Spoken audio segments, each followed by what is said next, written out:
সকাল থেকে সমগ্র ভারতবাসীর মতো আমিও একজন সাধারণ মানুষ হয়ে আন্দোলনের খবরাখবরগুলো নেবার জন্য কিংবা শিয়ালদায় নব সংগঠিত আন্দোলনের খবরাখবরগুলো পাওয়ার জন্য স্ক্রোল করে যাচ্ছিলাম।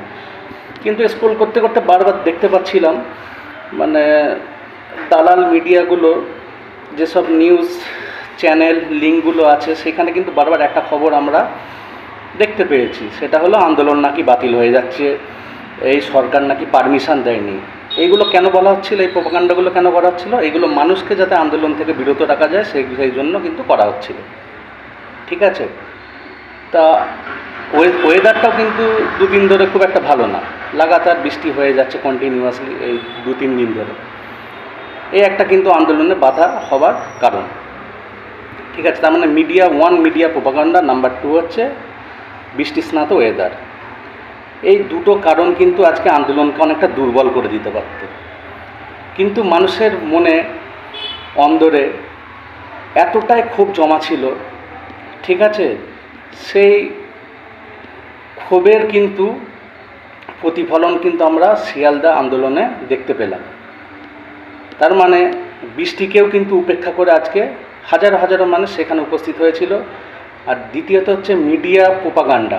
মিডিয়া কিন্তু ব্যর্থ হয়ে গেছে, মিডিয়া খুব ভালোভাবে জেনে গেছে তাদের প্রোপাগান্ডা খুব একটা কাজ করছে না, মানে শিক্ষিত যুব সমাজের মনে তাদের কিন্তু প্রোপাগান্ডা খুব একটা সাড়া ফেলছে না। তাই কিন্তু সেই প্রোপাগান্ডাকে উপেক্ষা করে আজ লক্ষ লক্ষ মানুষ কিন্তু শিয়ালদাতে উপস্থিত হয়েছে। আপনারা জানেন দিল্লির যন্তর মন্তরে যখন আন্দোলন শুরু হয়েছিল তখন কিন্তু মিডিয়া বিভিন্নভাবে প্রোপাগান্ডা চালিয়েছিল, এই নাকি চীন যোগ আছে, পাকিস্তান যোগ আছে, এই ধরনের বিভিন্ন রকমের প্রোপাগান্ডা। ঠিক আছে, যার কারণে কিন্তু প্রথমের দিকে ককরোচের নেতৃত্বে আন্দোলনে কিন্তু খুব ব্যাপক হারে সাড়া না পড়লেও পরবর্তীকালে সেখানে কিন্তু মানুষের উপস্থিতি ছিল দেখার মতো, লক্ষ্য করার মতো, মানে হাজার হাজার মানুষ কিন্তু উপস্থিত হয়েছিল এই মিডিয়ার প্রোপাগান্ডাকে উপেক্ষা করে। এটা কিন্তু শিয়ালদাতেও ঘটতে চলেছে। শিয়ালদার যে আন্দোলনে আজকে প্রথম দিন ছিল, যদি আমি মনে করি 5-10 হাজার লোক কিংবা 20 হাজার লোক যাই হোক, এইভাবে লাগাতার যদি আন্দোলনটা চলতে থাকে, কন্টিনিউ হতে থাকে, আগামী 5 দিন কি 10 দিন পরে এই আন্দোলনটা কোন জায়গায় যাবে আপনারা কল্পনা করতে পেরেছেন? মাত্র 2 দিনের এই স্বল্প প্রচার প্রসারে যদি এত সংখ্যক মানুষ উপস্থিত হয়, তাহলে সেই আন্দোলনের সেখানকার বাস্তব চিত্র দেখে সেখানে উপস্থিত লক্ষ লক্ষ মানুষের সংখ্যা দেখে আরও কত সংখ্যক মানুষ পশ্চিমবঙ্গের অলিগলি থেকে সেই আন্দোলনে অংশগ্রহণ করতে চলেছে, আপনারা কি এটা বুঝতে পেরেছেন? প্রশ্ন উঠতেই পারে এই আন্দোলনে কেন এত সংখ্যক মানুষের এই মাত্র 2 দিনের প্রচারে এত ভিড় হলো? তার কারণ হচ্ছে আন্দোলনটা কিন্তু ছিল সম্পূর্ণভাবে অরাজনৈতিক, মানে কোনো দলের লিডারশিপে কিন্তু আন্দোলনটা পরিচালিত হচ্ছে না।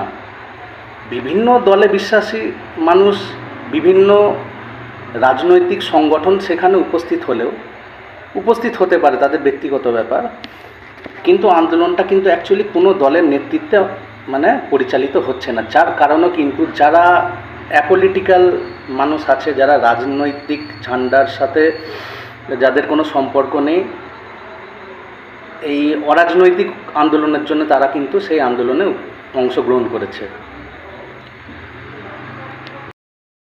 আর যদি রাজনৈতিক প্রসঙ্গ টেনে আনা হয়, ঠিক আছে, হ্যাঁ, আপনারা রাজনীতির মাধ্যমে মানুষের ভোটে ক্ষমতায় এসে মানুষের অধিকার যদি হরণ করতে পারেন, ঠিক আছে, রাজনীতির নামে, তাহলে কেন রাজনীতির নামে মানুষ আপনাদের বিরুদ্ধে প্রতিবাদ আন্দোলন করবে না? আমার এটা আপনাদের উদ্দেশ্যে প্রশ্ন। যারা বলছেন এটা একটা রাজনৈতিক আন্দোলন, ঠিক আছে, রাজনৈতিক পালে হাওয়া দেওয়ার জন্য নাকি বামপন্থীরা এই আন্দোলনটাকে পরিচালনা করছে, তাদের উদ্দেশ্যে আমার প্রশ্নটা। ঠিক আছে, শিক্ষা দপ্তরটা চালাচ্ছে কে? কোনো একটা রাজনৈতিক ব্যক্তিত্ব। স্বাস্থ্য দপ্তরটা চালাচ্ছে কে? কোনো একটা রাজনৈতিক ব্যক্তিত্ব। এই রাজনৈতিক ব্যক্তিত্বরা আপনার আমার ভোটে ক্ষমতায় এসেছে। সুতরাং একজন সাধারণ মানুষ হিসাবে তাদের উদ্দেশ্যে যদি আমরা তাদের ভুলটাকে টেনে ধরে যদি তাদের বিরুদ্ধে প্রতিবাদ করি, তাহলে আপনি আমাকে বলে দিচ্ছেন আমি সিপিআইএম করি, আমি কংগ্রেস করি, কিংবা আমি টিএমসি করি। মানে তারা রাজনৈতিক ব্যক্তিত্ব হয়ে ভুলের উপর ভুল, মানে প্রশ্নপত্র লিকের উপর লিক, মানে সিস্টেমটাকে ডিস্ট্রয় করার উপর করা, ঠিক আছে, তারা করতেই থাকবে লাগাতার এই ধরনের জিনিসগুলো। আর আমরা প্রশ্ন করলে আমরা হয়ে যাচ্ছে কোনো এক রাজনৈতিক দলের মানে কর্মী নেতা। যা হোক, শিয়ালদাতে এই 2-1 দিনের মধ্যে এত বড় কিন্তু একটা আন্দোলন সংগঠিত মানে করা যেত না যদি না বামপন্থী ছাত্র সংগঠনগুলো সেখানে সরাসরিভাবে অংশগ্রহণ করে মানুষকে সংগঠিত করার চেষ্টা করত, প্রচেষ্টা চালাতো।